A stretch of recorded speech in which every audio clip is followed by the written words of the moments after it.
Feminist and women's rights activist Nellie McClung once said, "In Canada, we are developing a pattern, and I know something about one block of that pattern.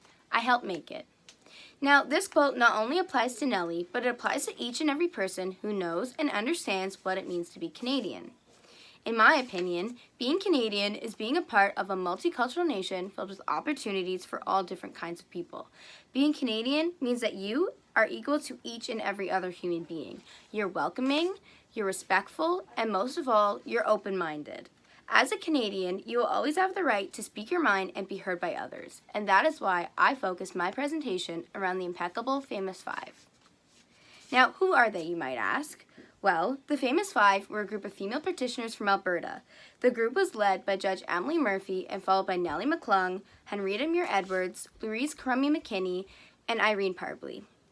The Famous Five are most widely known for their greatest accomplishment, the Persons Case. If you're unfamiliar with what that is, it was arguably the most famous Canadian constitutional case that decided that women were eligible to sit in the Senate of Canada. The five women both initiated and petitioned for this revolutionary case. In 1928, the Supreme Court of Justice ruled that women do not fit the category to be a person under the British North America Act, and therefore they could not be appointed to the Senate. Although they lost their first time, and most would have considered that to be the end of their battle, the five women appealed their case to the Judicial Committee of the Privy Council in London, England, in 1929. This reversed the decision of the Supreme Court and opened up the Senate to women. This opened up so many doors for the five women to fight for equality, and it meant that they, or any other women, would no longer be denied the rights that they need from the narrow interpretation of the law. All in all, the five women have been fighting for women's rights in various campaigns. They enjoyed both a national and international reputation amongst reformers. The five paved the way for women to equally participate in many aspects of life in Canada. Although the Famous Five made one of the biggest accomplishments in Canadian women's rights history, each individual has made their own incredible contributions as well. I'm going to start with Emily Murphy. She was born on March 14, 1868, and she was the leader of the group as well. She first became recognized by her pen name Janie Canuck. She quickly rose to the fight for social reform and women's rights. She was a significant participant in the Votes for Women movement, and in 1916, she became the first female magistrate in Canada. She was not welcomed by the bar whatsoever, and in fact, on her first day, a lawyer came up to her just to make sure she knew she was not welcomed because she was not considered a person under the law. Next up, I have Nellie McClung. She was born on October 20th, 1873 in Ontario. Nellie was an extraordinary woman. She earned her teacher's certificate at just the age of 16, until she married a druggist husband who left her to raise 5 kids on her own. Her greatest accomplishments were the women's suffrage movement, a decades-long fight to win women the right to vote in the states, as well as the temperance movement, which was more of a social movement against the consumption of alcohol. And lastly, of course, her participation in the Persons Case. Next up, I have Henrietta Muir-Edwards. She was born December 18th in 1849 in Montreal.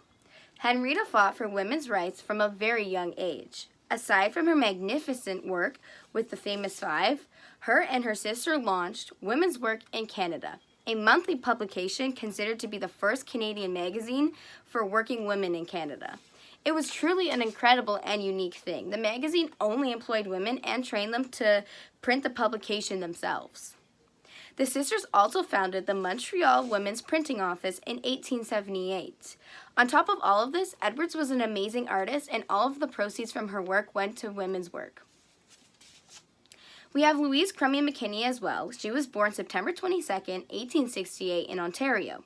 Louise was the first woman elected to the legislature in Canada and the British Empire, a member of the Women's Christian Temperance Union, and a devout Methodist. She dedicated her life to good works in the service of others, and she was also known as a pioneer suffragist. Last but not least, we have Irene Parbley. She was born January 9th, 1868 in London, England, but she became a Canadian citizen in 1896. Irene served as a member of the Legislative Assembly of Alberta for 14 whole years. and she was the first woman in Alberta to do so. She was also the second in the British Empire to be appointed to the cabinet position. Her career in activism and legislation was especially dedicated to improving the lives of rural women and children. She was the first woman awarded the honorary degree from the University of Alberta. Now that you understand the incredible lives of these 5 women, it is clear that they fit my definition of what it means to be Canadian.